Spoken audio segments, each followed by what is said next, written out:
Hi, this is Don Southerton and your weekly episode of Everything Korea. This week's topic is Korean workplace woes. So to begin, a recent Korean workplace survey discovered that more than 9 out of 10 Korean workers have not been entirely honest, especially with their bosses. The survey asked questions of where and when they most avoided telling the truth in day-to-day work. The most frequent answer was in front of the boss. More so than the study uncovered, this meant saying yes to their boss's requests even if they were unreasonable. Asked how they felt afterwards, 46% surveyed said the situation left me with no other choices. So let's dig deeper. Being less than truthful does have repercussions for those working in Korean companies, both in Korea and overseas operations.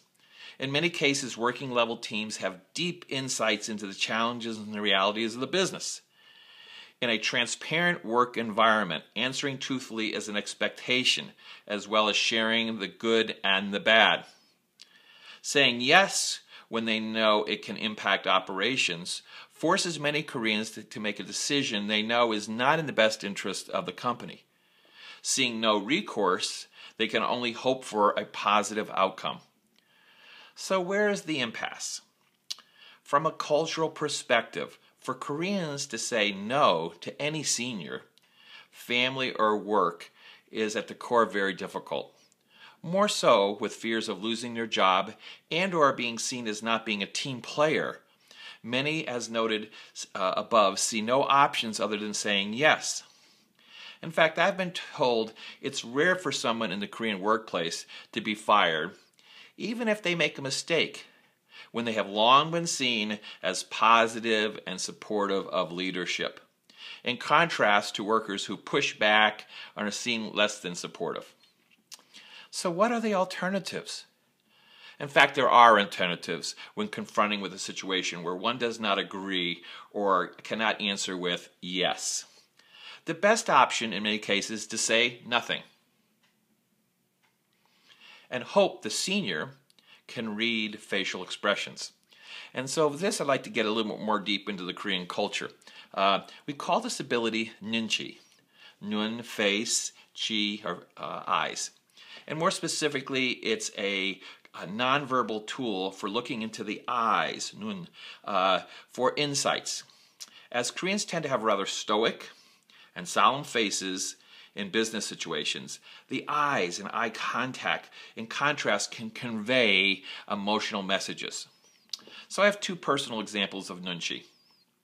The first occurred many years ago when I was working for and with a senior Korean. He asked why I was not using a certain title, though I had been informed of the promotion and had not yet for some months received a formal notification. Now, knowing the senior was the one responsible for issuing the document, instead of saying no, I had not received, I stood silent. He stared deeply at me, and for a moment, and then he realized that he is the one who failed to send a notification and just nodded. A few days later, the document arrived in the mail. A second example arose when a meeting with Korean leadership. I was questioned on why I had not confirmed attending an upcoming major organizational event. A little puzzled and having no knowledge of the event, I went on to explain I had yet received any correspondence. Now, I could tell by the senior Korean's reaction, his first thought was I maybe wasn't telling the truth. In fact, hadn't received the announcement. So, staring at me for a moment, eye to eye, in this gaze, he then smiled and hoped I could attend with such late notice.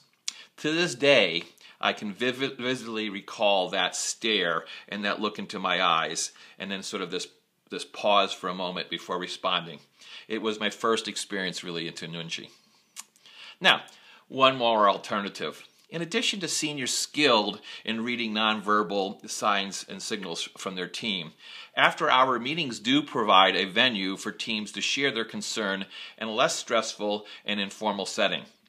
More so after a few rounds of drinks. In many cases, seniors recognize their teams may be less than truthful in the workplace out of fear of reprisal or not being seen as a team player.